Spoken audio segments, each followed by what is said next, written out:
Caros alunos e alunas, aqui vamos dando continuidade ao nosso encontro sobre recursos, né, os pressupostos processuais e os efeitos dos recursos, essa introdução à ideia de recursos, a essas modalidades de impugnação das decisões, os fundamentos que levam a nós a interpor esses recursos. E temos que entrar, né, nessa parte um pouquinho mais teórica, que não é tão palpitante, que são os pressupostos recursais, né?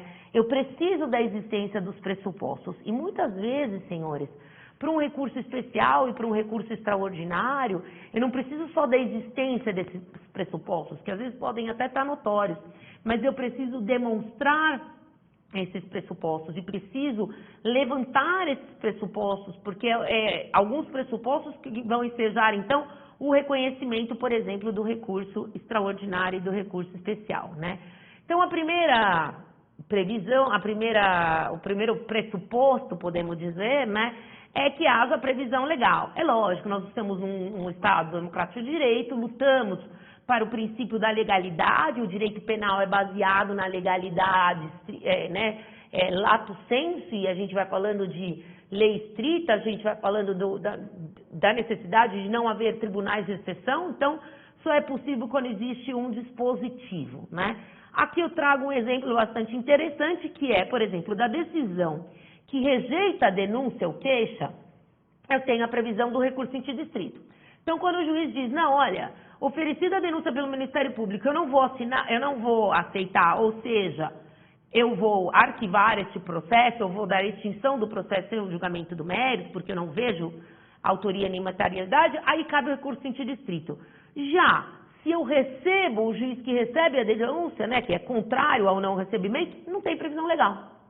Se não tem previsão legal, é claro que eu posso entrar com habeas corpus contra o recebimento da denúncia, dizendo, olha, não era caso de recebimento, né? E aí, o que o tribunal pode fazer? Vamos trancar a ação penal por algum motivo, por exemplo, falta a materialidade ou não se discutiu, sei lá, algum dos motivos, né? Então, no processo penal, a gente tem que observar que se surgir uma nova lei no curso do processo, né, que acabe com determinado tipo de recurso, eu vou fazer a aplicação imediata da lei. Então, existe o recurso interdistrito contra o não recebimento de queixa. Beleza. No meio do meu processo penal, acaba. Como a lei processual ela é tempus regi actum, ou seja, ela se aplica imediatamente, a gente sabe isso pelo artigo 2º do Código de Processo Penal, então não caberá mais recurso. Agora, os que já tiverem sido interpostos sob a égide da lei anterior, elas vão continuar existindo. Então, aqui eu trouxe um julgado bastante interessante. Veja, o julgado para uma pós-graduação é talvez a forma mais interessante de vocês conseguirem juntar o que é dado na teoria, o que a gente relembra um pouquinho de teoria, mais aprofundado, claramente, mas com que são os julgamentos mais atualizados, né? Ou os julgamentos que são mais palpitantes. E aqui coloca processo penal, operação Grandes Lagos, eu falei até da uma outra operação para vocês, né, mas operação Grandes Lagos, aplicação do artigo 400, nova redação conferida pela lei 11.719, que foi a reforma do Código de Processo Penal de 2008, que foi aquela que previu a oitiva da vítima, lembra? Não em primeiro, do ofendido, não em primeiro, mas em último lugar, ela mudou a ordem do processo no 396, depois 396A, né? Norma de natureza processual, então eu tenho que olhar se é norma de natureza material, ou que vai respeitar a anterioridade, ou a norma de natureza processual que eu aplico de imediato, né? Validade do interrogatório do réu realizada sob a vigência da lei anterior, então, ele põe esse réu aqui ouvido primeiro. Veio a lei 11.719 e disse, não, o ofendido tem que ser ouvido por último. O que eu aplico? Tempus regi actum, né?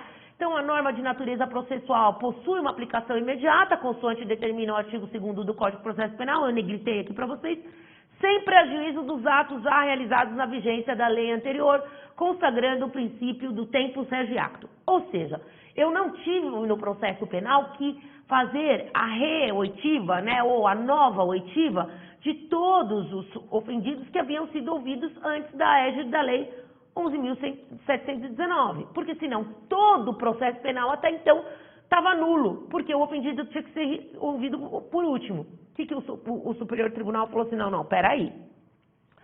A norma entrou em vigência quando? Em 2008, em tal data? Acho que foi 9 de junho de 2008, eu não lembro, mas eu estou chutando, né? Ela entrou em vigência, tudo que foi feito até ali é válido, daquele jeito. A partir de agora, será feito de outro jeito. Existiram alguns juízes que optaram por ouvir novamente o ofendido lá no final, né? Não vou dizer que não. Por quê? Porque queriam evitar qualquer tipo de nulidade. Mas diz aqui o acórdão que não haverá a nulidade, né? Então não tem prejuízo. A mesma coisa com o juizado. Quando veio o juizado, né? O juizado vem previsto na Constituição, mas foi criado e regulamentado depois, também vieram algumas decisões e essas decisões estavam questionando.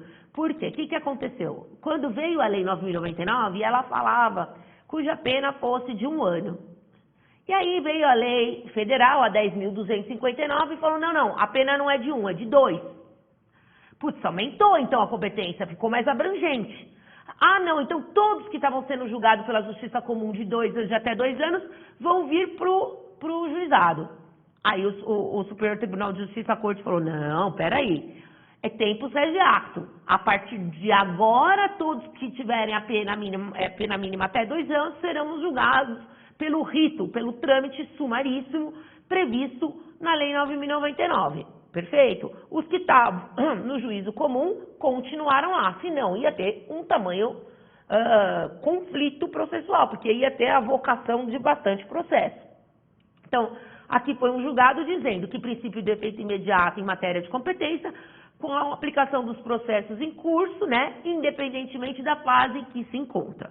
Então, reforçando a literalidade, vamos dizer assim, do artigo 2º do Código de Processo Penal, conflito improcedente, né, e mantém aí a decisão. Esse conflito ele foi julgado em 2002, que foi quando as questões do juizado começaram a aparecer. Bom, além do pressuposto recursal, da existência da previsão do recurso e dessa observância do tempus regi acto, eu tenho algumas formalidades. No processo penal, é claro que em razão da ampla defesa oferecida ao acusado ou ao réu, ao condenado, né, que nós temos essa previsão, do contraditório, a gente tem cada recurso tem a observância de algumas formalidades. Apelação e recurso distrito, eles podem ser interpostos por petição, depois eu vou trazer um modelo para vocês, ou por termo nos autos. Aí, por petição, a gente vai ver o que é por petição e vai ver o que é termo nos autos. O recurso extraordinário, lembra lá daquela tabelinha? O recurso especial, os embargos aqueles de segunda instância, os embargos de declaração, a carta testemunhável, habeas corpus, a correição, só podem ser interpostos por petição. Então, eu vou mostrar que o recurso em sentido estrito e apelação pode ser por petição, vejam aqui comigo, ó, petição ou, né, faça um quadradinho, ou termo, esses outros só por petição. A interposição por termo, como é que ela é? Ela é manifestada oralmente pelo interessado. Então, eu estou numa audiência, por exemplo, da lei de drogas, o juiz profere a sentença imediatamente, o advogado recorrente ou o Ministério Público recorrente levanta a mão e fala, excelência, manifesta interesse no recurso, na proposição de recurso de apelação. Ok? Então, pelo interessado, e é certificado por escrito, onde é reduzida a termo, ou seja, é colocado o réu manifesta imediatamente o interesse de recorrer, e é feito por quem tem fé pública. Então, o próprio magistrado vai colocar que o réu manifesta ali interesse em recorrer, ou que o Ministério Público ali, no momento que profere a sentença, tem interesse em recorrer. Nessa audiência, as partes já saem intimadas dos prazos para a interposição das razões. Então, eu posso levantar minha mão e dizer, eu quero recorrer, eu vou recorrer, e está aí minha manifestação, faço o que conste nos autos. Mas eu vou juntar as minhas razões de recurso no momento em que eu for elaborar as minhas razões de recurso, tanto do recurso em sentido escrito, como do recurso de apelação, né? Então, aqui eu trouxe um modelo de apelação por termo, né? E a apelação já é uma peça mais formal. E aí, o que acontece com a apelação? Ela tem uma característica interessantíssima no processo penal. Por quê? Eu posso manifestar dentro do prazo o meu interesse de apresentar a apelação. Show de bola. Quero apelar, não concordo com a decisão. Mas com a sentença, com a respeitável sentença proferida. Mas eu quero propor e apresentar os meus recursos não aqui em primeira instância, mas só em segunda instância. O juiz recebe a apelação com o termo, né, com essa manifestação da defesa, por exemplo, ou da acusação, e diz, ok, remeta os seus autos ao tribunal competente, seja TRF, seja Tribunal de Justiça, para que lá então aguarde a juntada de razões. Aí vai para o tribunal, abre-se novo prazo e aí a parte interessada junta razões, né? Então ele requer seja recebido, veja aqui eu coloco para vocês um modelo, né, só para que saibam, porque eu acho que é interessante, a gente está falando dos pressupostos, dentre eles a gente está falando dessas formalidades, que são poucas no processo penal, perto do processo civil, mas que são necessárias para que a gente não vá perder aí a propositura. E diz o presente recurso em todos os seus efeitos, bem como a remessa dos autos ao Tribunal de Justiça ou ao TRF, onde serão apresentadas, então vejam, as razões recursais. Então o artigo 600, guardem aí com vocês, parágrafo 4º do Código de Processo Penal, me traz um diferencial enorme do processo civil. Por quê? Porque eu não preciso juntar as minhas razões aqui. Eu posso, então, ter um tempo maior, né, para elaborar as minhas razões. E quando for para o tribunal, que é o órgão competente, o tribunal vai me intimar para dizer, olha, parte, você não manifestou seu interesse em recorrer? Agora você tem o prazo tal para apresentar as suas razões, né? Outro, que eu trouxe, o modelo por petição, aí ele se fulcra e se baseia no 593.1 e vai dizer, ok, eu venho aqui apresentar as minhas razões, né, trago aqui as minhas razões e falo para você, já qualificado, que eu vou apresentar essas razões no Tribunal de Justiça, onde eu vou querer apresentar. E trago as razões aqui. Trago, então, eu não vou perder, né, perder não, mas eu não vou dispensar tempo lendo, mas eu trouxe um modelo aqui de como ele pode pedir, então, juntando as razões na petição, né? Aonde ele traz aqui a primeira parte, para que saibam da formalidade, acredito que isso também tenha na aula de apelação, trazendo um modelo mais básico, obviamente, não é um modelo causídico, né? Não é uma coisa em si, onde ele vai narrar dos fatos, né? E aqui é um tráfico de drogas, ele vai falar tudo o que aconteceu, ele vai falar, então, Vossa Excelência trouxe, depois das alegações apresentadas, Vossa Excelência trouxe a sentença condenando a tantos anos, a condenação no 33 a tantos dias multas, né?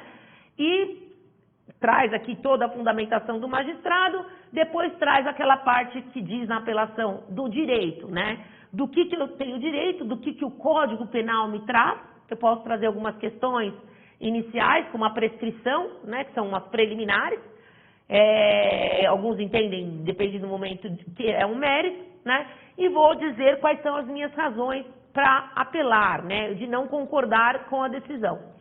E no terceiro momento, e é claro, senhores, eu estou trazendo isso de uma maneira bastante simplificada. Não estou aí trazendo um modelo do que vocês devem fazer, porque claramente os senhores vão averiguar o caso, vão estudar, o direito penal, ele tem essa grande beleza que não existe nada padronizado. Não existe um recurso padrão, porque não existe um cliente padrão, porque não existe um crime padrão. Para cada caso é uma situação, para cada caso é um modus operandi, para cada caso há um liame subjetivo no cometimento do delito.